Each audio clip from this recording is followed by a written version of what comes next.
ಎಲ್ಲರಿಗೂ ನಮಸ್ಕಾರ. Ambati digital services YouTube ಚಾನೆಲ್ಗೆ ಸ್ವಾಗತ. ಪಾಸ್ಪೋರ್ಟ್ಗೆ ಅರ್ಜಿ ಸಲ್ಲಿಸಲು ಯೋಚಿಸುತ್ತಿರುವ ಎಲ್ಲರಿಗೂ ಒಂದು ಪ್ರಮುಖ ಮಾಹಿತಿ. 2026ರ ಜುಲೈ 1ರಿಂದ ಪಾಸ್ಪೋರ್ಟ್ ಶುಲ್ಕ ಹೆಚ್ಚಾಗುವ ಸಾಧ್ಯತೆ ಇದೆ ಎಂಬ ಮಾಹಿತಿ ಲಭ್ಯವಾಗಿದೆ. ಆದ್ದರಿಂದ ನೀವು ಪಾಸ್ಪೋರ್ಟ್ ಮಾಡಿಸಿಕೊಳ್ಳಲು ಯೋಚಿಸಿದರೆ ಸಾಧ್ಯವಾದಷ್ಟು ಬೇಗ ಅರ್ಜಿ ಸಲ್ಲಿಸುವುದು ಉತ್ತಮ.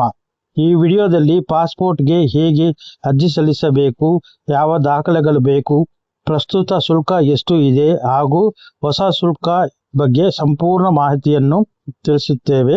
ಆದ್ದರಿಂದ ವಿಡಿಯೋವನ್ನು ಕೊನೆವರೆಗೂ ವೀಕ್ಷಿಸಿ.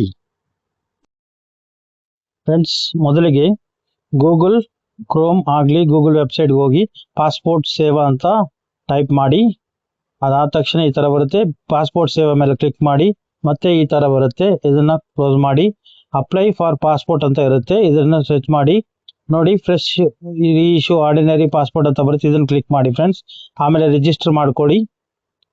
ನೋಡಿ ಫ್ರೆಂಡ್ಸ್, ಪಾಸ್ಪೋರ್ಟ್ ಆಫೀಸ್ ಅಲ್ಲಿ ಕ್ಲಿಕ್ ಮಾಡಿ. ಈ ಥರ ಸೆಲೆಕ್ಟ್ ಪಾಸ್ಪೋರ್ಟ್ ಆಫೀಸ್ ಬರುತ್ತೆ. ನಿಮ್ದು ಎಲ್ಲಿ ಯಾವ ಡಿಸ್ಟಿಕ್ ಇದ್ರೆ ಆ ಡಿಸ್ಟಿಕ್ ಮಾಡ್ಕೊಳ್ಳಿ. ಬೆಂಗಳೂರು ನಮ್ಮದು, ಇಲ್ಲಿ ಮಾಡ್ತಾ ಇದ್ದೀವಿ. ಆಮೇಲೆ ಪ್ಯಾನ್ ಕಾರ್ಡಲ್ಲಿ, ಆಧಾರ್ ಕಾರ್ಡಲ್ಲಿ ಯಾವ ರೀತಿ ನಿಮ್ಮ ನೇಮ್ ಇದೆಯೋ ಅದೇ ಥರನೇ ಎಂಟ್ರಿ ಮಾಡಿ. ಆಮೇಲೆ ನಿಮ್ಮ register email I D entry ಮಾಡಿ. Email I D mandatory friends. Email I D ಇಲ್ಲದೇ ಪಾಸ್ಪೋರ್ಟ್ ಸಲ್ಲಿಸೋದಕ್ಕೆ ಆಗೋದಿಲ್ಲ. ಯಾಕಂದರೆ ರಿಜಿಸ್ಟರ್ ಇಮೇಲ್ ಐ ಡಿಗೆ ನಿಮ್ಗೆ ನೆಕ್ಸ್ಟ್ ಏನಿದ್ರು ಬರಬೇಕಾದ್ರೆ ಎಲ್ಲದು ಮಾಹಿತಿಗಳು ಬರುತ್ತೆ. ಇಮೇಲ್ ಐ ಡಿ ಸಬ್ಮಿಟ್ ಮಾಡ್ತಾ ಇದ್ದೀನಿ ಫ್ರೆಂಡ್ಸ್. ಅದಾದಮೇಲೆ ನೀವು ಒಂದು ಪಾಸ್ವರ್ಡ್ ಅನ್ನು ಸೆಟ್ ಮಾಡ್ಕೋಬೇಕು ಫ್ರೆಂಡ್ಸ್. ಅದು ಬಂದ್ಬಿಟ್ಟು ಒಂದು ಕ್ಯಾಪಿಟಲ್ ಇರಬೇಕು, ಇನ್ನೊಂದು ಸ್ಮಾಲ್ ಲೆಟರ್ ಇರಬೇಕು, ಒಂದು ಸ್ಪೆಷಲ್ ಕ್ಯಾರೆಕ್ಟರ್ ಇರಬೇಕು, ಇನ್ನೊಂದು ನ್ಯೂಮರಿಕಲ್ ಇರಬೇಕು. ಆ ಥರ ಕ್ಲಿಕ್ ಮಾಡ್ಕೊಳ್ಳಿ, ಸೆಟ್ ಮಾಡ್ಕೊಳ್ಳಿ. ಅದಾದಮೇಲೆ ನಿಮ್ಮ ಇಮೇಲ್ ಐ ಡಿಗೆ ಒಂದು ಕೋಡ್ ಬರುತ್ತೆ ಫ್ರೆಂಡ್ಸ್. ಆ ಕೋಡನ್ನು ನೀವು 4 ಡಿಜಿಟ್ಸ್ ಇರುತ್ತೆ, ಆ ಕೋಡ್ ಇಲ್ಲಿ ಎಂಟ್ರಿ ಮಾಡಬೇಕಾಗತ್ತೆ.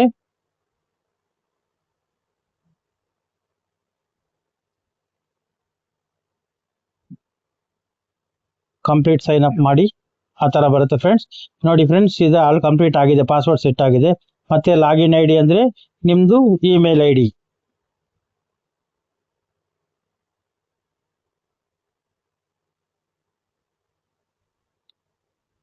ಮತ್ತೆ ಕಂಟಿನ್ಯೂ ಮಾಡಿ ಫ್ರೆಂಡ್ಸ್. ಮತ್ತೆ ಇವಾಗ ಪಾಸ್ವರ್ಡ್, ಆವಾಗಲೇ ನೀವು ಪಾಸ್ವರ್ಡ್ ಏನಂತ ಸೆಟ್ ಮಾಡ್ಕೊಂಡಿದ್ರು ಆ ಪಾಸ್ವರ್ಡ್ನ ಇಲ್ಲಿ ಎಂಟ್ರಿ ಮಾಡಿ.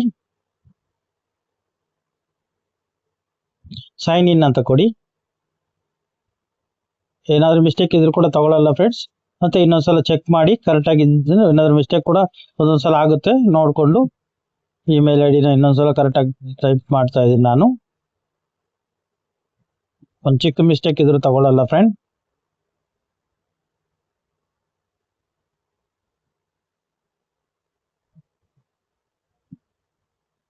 ನೋಡಿ, ಸೈನ್ ಇನ್ ಮಾಡಿದಾಗ ನೋಡಿ ಫ್ರೆಂಡ್, ಈ ಥರ ಬರುತ್ತೆ ವೆಬ್ಸೈಟು. ಇದರಲ್ಲಿ ಫ್ರೆಶ್ ಪಾಸ್ಪೋರ್ಟ್, ಇಶ್ಯೂ ಪಾಸ್ಪೋರ್ಟ್ ಅಂತ ಇರುತ್ತೆ. ಇದು ನೋಡಿ ಫ್ರೆಂಡ್, ಹಳೆಬ್ರದ್ದು ಯಾರಾದ್ರೂ ಇದ್ರೆ ಪಾಸ್ಪೋರ್ಟು, ಇದು ಹೊಸ ಅಪ್ಲಿಕೇಶನ್ಗೆ ಈ ಥರ ಹೋಗಬೇಕು. ಇದರಲ್ಲಿ ಕಂಪ್ಲೀಟ್ ಇಷ್ಟು ಪ್ರೋಸೆಸ್ ಇರುತ್ತೆ ಫ್ರೆಂಡ್ಸ್. ಇಷ್ಟು ಪ್ರೋಸೆಸ್ಸಲ್ಲಿ ನೋಡಿ, ಮೊದಲಿಗೆ ಫ್ರೆಶ್ ಪಾಸ್ಪೋರ್ಟ್ ಇಶ್ಯೂ ಇದೆ, ಇಶ್ಯೂ ಇದು ನಾರ್ಮಲ್ ಅಂತ ಫಿಕ್ಸ್ ಮಾಡ್ಕೊಳ್ಳಿ. 36 ಪೇಜಸ್ಸು. 36 ಪೇಜಸ್ ಮಾತ್ರ ನಿಮಗೆ 1500. ಓಕೆನಾ? ಇದು ಆಧಾರ್ ಕಾರ್ಡಲ್ಲಿ, ಪ್ಯಾನ್ ಕಾರ್ಡಲ್ಲಿ ಯಾವ ಥರ ಇದೆಯೋ ನೋಡಿ, ಹೆಸರು ವಿತ್ ಸರ್ನೇಮ್, ನಿಮ್ಮ ಇನಿಷಿಯಲ್ ಅಲ್ಲಿ ಏನಿದೆಯೋ ಅದೇ ಥರ ಮೆನ್ಷನ್ ಮಾಡಿ. ಜೆಂಡರ್, ಮೇಲ್ ಆದರೆ ಮೇಲ್, ಫೀಮೇಲ್ ಆದರೆ ಫೀಮೇಲ್ ಮೆನ್ಷನ್ ಮಾಡಿ. ನೇಮ್ ಏನಾದರೂ ನೀವೇನಾದರೂ ಫಸ್ಟ್ ಏನಾದರೂ ಮಾಡಿಸಿದ್ರೆ ಅದನ್ನು ಸೆಲೆಕ್ಟ್ ಮಾಡಬೇಕು. ಡೇಟ್ ಆಫ್ ಬರ್ತು ಆಧಾರ್ ಕಾರ್ಡಲ್ಲಿ, ಪ್ಯಾನ್ ಕಾರ್ಡಲ್ಲಿ ಯಾವ ಥರ ಇದೆಯೋ ಅದನ್ನು ಮೆನ್ಷನ್ ಮಾಡಬೇಕು. Place of birth out of India ಅಂದರೆ ಇಲ್ಲ, ನಮ್ಮದು ನೋ ಅಂತಲೇ ಹಾಕಬೇಕು. ಆಮೇಲೆ ಪ್ಲೇಸ್ ಆಫ್ ಬರ್ತ್, ನೀವು ಯಾವ ಸಿಟಿಯಲ್ಲಿ, ಯಾವ ವಿಲೇಜಲ್ಲಿ ನೀವು ಹುಟ್ಟಿದ್ದೀರಾ ಅಂತ ಅಲ್ಲಿ ಮೆನ್ಷನ್ ಮಾಡಬೇಕಾಗತ್ತೆ. ಆಮೇಲೆ ನಿಮ್ಮ ಸ್ಟೇಟು, ಆಮೇಲೆ ನಿಮ್ಮ ಡಿಸ್ಟಿಕ್ಕು ಮೆನ್ಷನ್ ಮಾಡಬೇಕು. ಆಮೇಲೆ ಮ್ಯಾರೇಜ್ ಆಗಿದೆಯಾ ಇಲ್ವ ಅಂತ ಕೇಳುತ್ತೆ ಫ್ರೆಂಡ್ಸ್. ಮ್ಯಾರೇಜ್ ಆಗಿದ್ರೆ ಮ್ಯಾರೇಜು, ಸಿಂಗಲ್ ಇದ್ರೆ ಸಿಂಗಲ್ ಅಂತ ಹಾಕಿ. ಆಮೇಲೆ ಈ ಸಿಟಿಜನ್ ಆಫ್ ಇಂಡಿಯಾ ಅಂದರೆ ಹೌದು ಬರ್ತ್ ಅಂತ ಹಾಕಿ. ಆಮೇಲೆ ಪ್ಯಾನ್ ನಂಬರ್ ಕೇಳುತ್ತೆ. ನಿಮ್ಮ ಪ್ಯಾನ್ ಕಾರ್ಡಲ್ಲಿ ಪ್ಯಾನ್ ನಂಬರ್ ಏನಿದೆಯೋ ಅದನ್ನು ಮೆನ್ಷನ್ ಮಾಡಬೇಕಾಗತ್ತೆ.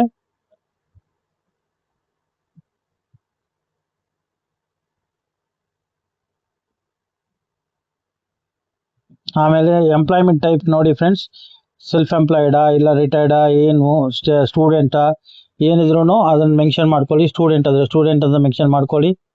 ಆಮೇಲೆ ಇನ್ ಕೇಸ್ ಆಫ್ ಗೌರ್ಮೆಂಟ್ ಯಾರ್ಯಾರು ಗೌರ್ಮೆಂಟ್ ಎಂಪ್ಲಾಯ್ ಇದನ್ನು ಕೇಳುತ್ತೆ, ಇದ್ರೆ ಹಾಕಿ, ಇಲ್ಲಾಂದ್ರೆ ನೋ ಅಂತ ಹಾಕಿ. ಎಜುಕೇಶನ್ ನೋಡಿ ಫ್ರೆಂಡ್ಸ್, ಇದರಲ್ಲಿ 10th pass and above, graduate and above ಅಂತ ಬರುತ್ತೆ. ನಿಮ್ಗೆ ಯಾವ್ದಿದೆಯೋ ನೋಡ್ಕೊಂಡು ಮಾಡ್ಕೊಳ್ಳಿ.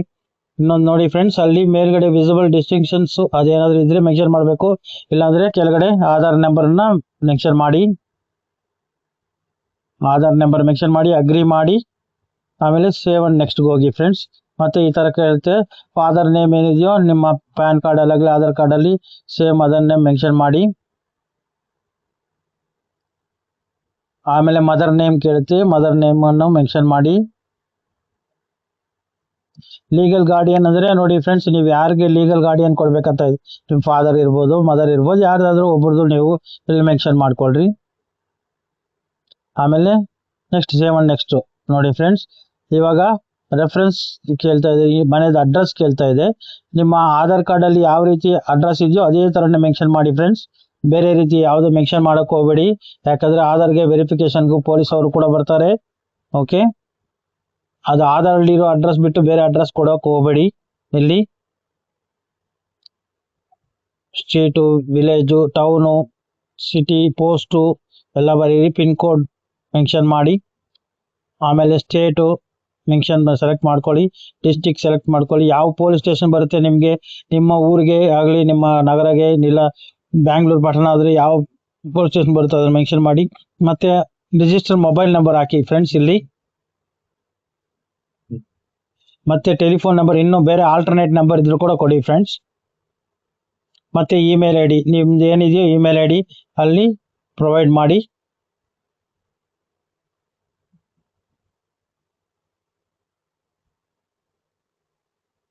ಮತ್ತೆ ಈ ತರ ಕೇಳುತ್ತೆ friend, it is A permanent address available ಅಂತ ನೋಡಿ. ಹೌದು, ಈ ಕಸ್ಟಮರ್ದು ಒಂದು ಇದೇ ಪರ್ಮನೆಂಟ್ ಅಡ್ರೆಸ್, ಅದಕ್ಕೆ ಪರ್ಮನೆಂಟ್ ಅಡ್ರೆಸ್ ಮಾಡಿ ಸೇವ್ ಮಾಡಿದ್ದಾರೆ. ಮತ್ತೆ ಈ ತರ ಬರುತ್ತೆ ನೋಡಿ. ರೆಫರೆನ್ಸ್ ಐ ಡಿ ಅಂದ್ರೆ ರೆಫರೆನ್ಸ್ ನಿಮ್ಮ ಫಾದರ್ದಾಗ್ಲಿ ಯಾರ್ದು ಕೊಟ್ಟಿರ್ತೀರೋ ನೀವು ಅದನ್ನೇ ಕೊಡಿ, ಪರವಾಗಿಲ್ಲ. ಮ್ಯಾರೇಜ್ ಆಗಿದ್ರೆ ಲೇಡೀಸ್ ಆದ್ರೆ ಅವ್ರ ಹಸ್ಬೆಂಡು, ಅವ್ರ ಮೊಬೈಲ್ ನಂಬರು, ಅವ್ರ ಇಮೇಲ್ ಐ ಡಿ ಕೊಡ್ಬೋದು.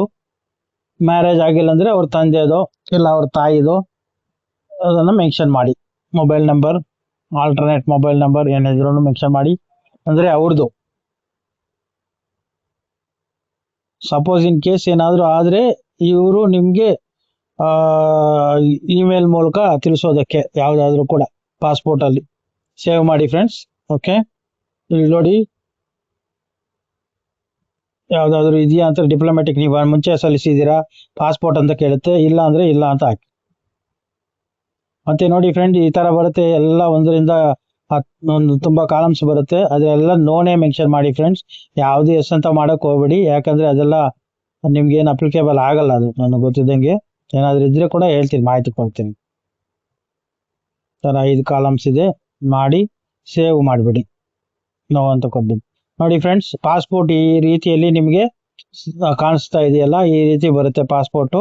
ಓಕೆ, ಮತ್ತೆ ಸೆಲೆಕ್ಟ್ ಮಾಡಿಕೊಂಡು ಸೇವ್ ಮಾಡಿ. ಮತ್ತೆ ಇಲ್ಲಿ ಕೇಳುತ್ತೆ ಫ್ರೆಂಡ್ಸ್, ನೀವು ಪಾಸ್ಪೋರ್ಟ್ಗೆ ಏನೇನು ಡಾಕ್ಯುಮೆಂಟ್ ಕೇಳ್ತಾ ಇದ್ದೀವಿ ನೋಡಿ. ಬರ್ತ್ಗೆ ಪ್ಯಾನ್ ಕಾರ್ಡ್ ಕೊಡ್ತಾ ಇದ್ದೀನಿ ನಾನು ಇಲ್ಲಿ ನೋಡಿ. ಅಡ್ರೆಸ್ ಪ್ರೂಫ್ಗೆ ಆಧಾರ್ ಕಾರ್ಡ್ ಕೊಡ್ತಾ ಇದ್ದೀನಿ. ಓಕೆ, ಮತ್ತೆ ಸೆಲೆಕ್ಟ್ ಅಂದ್ರೆ ಇಲ್ಲಿ ನೀವು ಬರ್ತ್ ಪ್ರೂಫ್ಗೆ ಸ್ಕೂಲ್ ಸರ್ಟಿಫಿಕೇಟ್, ಬರ್ತ್ ಸರ್ಟಿಫಿಕೇಟ್ ಇದ್ರೆ ಬರ್ತ್ ಸರ್ಟಿಫಿಕೇಟ್, ಮುನ್ಸಿಪಾಲ್ದು ಯಾವ್ದಾದ್ರು ಇನ್ಕಮ್ ಟ್ಯಾಕ್ಸ್ ಮಾಡೋರು ಇನ್ಕಮ್ ಟ್ಯಾಕ್ಸ್ ರಿಟರ್ನ್ಸ್ ಏನಾದ್ರು ಕೊಡ್ಬೋದು ಫ್ರೆಂಡ್ಸ್. ಓಕೆ, ಐ ಅಗ್ರಿ ಅಂತ ಮಾಡಿ. ಯಾವ ಪ್ಲೇಸ್ ಇಂದ ಮಾಡ್ತಾ ಇದ್ರು ಅದು ಮೆನ್ಷನ್ ಮಾಡಿ ಪ್ಲೇಸು. ನಾವು ಬ್ಯಾಂಗ್ಳೂರಿಂದ ಮಾಡ್ತಾ ಇದ್ದೀವಿ, ಬೆಂಗಳೂರು ಅಂತ ಮಾಡ್ತಾ ಇದೀವಿ. ಮತ್ತೆ ಸೇವ್ ಮಾಡಿ. ಓಕೆ, ಸೇವ್ ಮಾಡಿದ್ಮೇಲೆ ಒಂದ್ಸಲ ಪ್ರಿವ್ಯೂ ನೋಡಿ ಫ್ರೆಂಡ್ಸ್.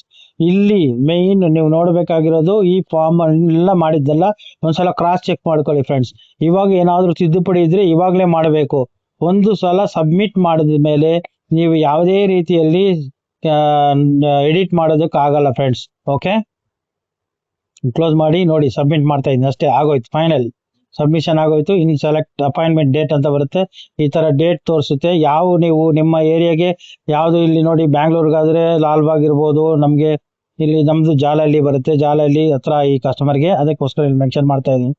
ಸೊ ಡೇಟ್ಸ್ ತೋರಿಸುತ್ತೆ, ಡೇಟ್ ಯಾವ ಡೇಟು ನಿಮ್ಗೆ ಅವೈಲಬಿಲಿಟಿ ಇದೆ ಸ್ಲಾಟು ನೋಡಿ. ಆಗಸ್ಟ್ ಅಲ್ಲಿ ಇದೆ ಇವಾಗ, ಆಗಸ್ಟ್ಗೆ ಅಂದ್ರೆ ನೋಡಿ ಆಗಸ್ಟ್ ಅಲ್ಲಿ 7th ಮಾಡ್ತಾ ಇದೀವಿ. ಈ ತರ ಆಗುತ್ತೆ ಫ್ರೆಂಡ್ಸ್. ಗವರ್ಮೆಂಟ್ ಫೀಸ್ ನೋಡಿ 1500 ರೂಪಾಯಿ ಇದೆ ಫ್ರೆಂಡ್ಸ್. ಪೇಮೆಂಟ್ ಮಾಡ್ತಾ ಇದ್ದೀನಿ.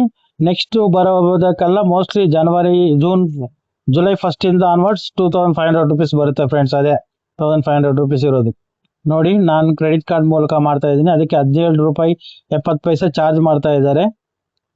ಆದ್ರೂ ಪರವಾಗಿಲ್ಲ, 45 ಡೇಸ್ ಇರುತ್ತೆ ಫ್ರೆಂಡ್ಸ್. ನಿಮ್ಮಿಷ್ಟ ಅದು. ಕ್ಯೂ ಆರ್ ಮೂಲಕ ಮಾಡಿದ್ರೆ 1500 ರೂಪಾಯಿ ಆಗುತ್ತೆ. ನಾನು ಕ್ರೆಡಿಟ್ ಕಾರ್ಡ್ ಮೂಲಕ ಮಾಡ್ತಾ ಇದ್ದೀನಿ ಪೇಮೆಂಟು. ಅದಕ್ಕೆ ಸರ್ಚಾರ್ಜಸ್ 17 ರುಪೀಸ್ 70 ಪೈಸಾ ಎಕ್ಸ್ಟ್ರಾ ಚಾರ್ಜ್ ಮಾಡ್ತಾ ಇದ್ದಾರೆ. ಕ್ರೆಡಿಟ್ ಕಾರ್ಡ್ ನಂಬರ್ ಹಾಕಿ,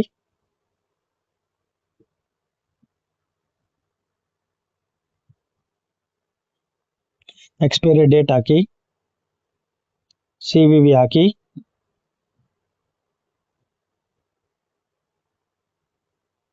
ಪೇಮೆಂಟ್ ಮಾಡಿ. ಪೇ ಅಂತ ಬರುತ್ತೆ. ಅದಕ್ಕೂ ಒಂದು OTP ಬರುತ್ತೆ. ಯಾರು ಕ್ರೆಡಿಟ್ ಕಾರ್ಡ್ ಹೋಲ್ಡರ್ ಕೊಟ್ಟಿದ್ದಾರೆ, ಕಾರ್ಡ್ ನಂಬರ್ ಕೊಟ್ಟಿದ್ದಾರೆ, ಅದು ಒಂದು OTP ಬರುತ್ತೆ. ಆ OTP ಎಂಟ್ರಿ ಮಾಡಿ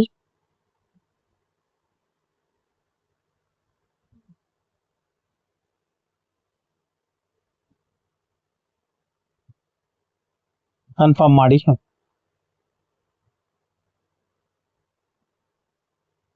ನೋಡಿ ಫ್ರೆಂಡ್, ಆಟೋಮೆಟಿಕ್ಲಿ ಪೇಮೆಂಟ್ ಆಗ್ಬಿಟ್ಟಿದೆ. ಆಟೋಮೆಟಿಕ್ಲಿ ಅದೇ ಲೋಡಿಂಗ್ ತಗೊಳುತ್ತೆ. ನೀವೇನು ಚೇಂಜ್ ಮಾಡಕ್ ಹೋಗಬೇಡಿ. ಅದನ್ನ ಬೇಕಾದ್ರೆ ಇದನ್ನ ಸ್ಕ್ರೀನ್ಶಾಟ್ ತಗೊಳ್ಳಿ, ಒಂದು ಪೇಮೆಂಟ್ ಮಾಡಿರೋದಕ್ಕೆ ಯಾವ ಟೈಮು ಎಲ್ಲ ಇರುತ್ತೆ. ನೋಡಿ ಫ್ರೆಂಡ್, ಈ ತರ ಬಂತು. ಅಪಾಯಿಂಟ್ಮೆಂಟ್ ಕನ್ಫರ್ಮೇಶನ್ ಬಂತು ನೋಡಿ. ಆಲ್ರೆಡಿ ಡೇಟು, ಟೈಮು, ಯಾವ ಟೈಮಲ್ಲಿ ಹೋಗ್ಬೇಕು, ಎಷ್ಟು ಅಮೌಂಟ್ ಪೇಮೆಂಟ್ ಮಾಡಿ ನೋಡಿ, ಈ ತರ ಬರುತ್ತೆ ಫ್ರೆಂಡ್. ಇದೇ ಫೈನಲ್ ಆಗೋಯ್ತು, ಸಬ್ಮಿಟ್ ಆಗೋಯ್ತು. ಇದನ್ನ ಪ್ರಿಂಟ್ ತಗೊಂಡು ನೀವು ಪಾಸ್ಪೋರ್ಟ್ ಆಫೀಸ್ಗೆ ಹೋಗುವಾಗ ಇದನ್ನ ತಗೊಂಡು ಹೋಗ್ಬೇಕಾಗತ್ತೆ. ಓಕೆ ಫ್ರೆಂಡ್ಸ್, ಸೇವ್ ಮಾಡಿಟ್ಕೊಂಡು ನೀವು ಪಾಸ್ಪೋರ್ಟ್ ಆಫೀಸ್ಗೆ ಹೋಗುವಾಗ ಇದು ನಿಮ್ಮ all original PAN card, Aadhaar card, ನೀವು ಎಜುಕೇಶನ್ ಡೀಟೇಲ್ಸ್ ಏನು ಕೊಟ್ಟಿದ್ರೆ ಎಜುಕೇಶನ್ ಡೀಟೇಲ್ಸು ಎಲ್ಲ ತಗೊಂಡು ಪಾಸ್ಪೋರ್ಟ್ ಆಫೀಸ್ಗೆ ಯಾವ ಡೇಟಲ್ಲಿ ಕೊಟ್ಟಿದ್ದಾರೆ ಒಂದು ಅರ್ಧ ಗಂಟೆ ಮುಂಚೆನೆ ಹೋಗಿ ಇದ್ದು ಕ್ಲಿಯರ್ ಮಾಡ್ಕೊಳ್ಳಿ ಫ್ರೆಂಡ್ಸ್. ಈ ವಿಡಿಯೋ ನಿಮಗೆ ಉಪಯುಕ್ತವಾಗಿದೆ ಎಂದು ಅನಿಸಿದರೆ ಒಂದು ಲೈಕ್ ಮಾಡಿ, ನಿಮ್ಮ ಸ್ನೇಹಿತರೊಂದಿಗೆ ಶೇರ್ ಮಾಡಿ.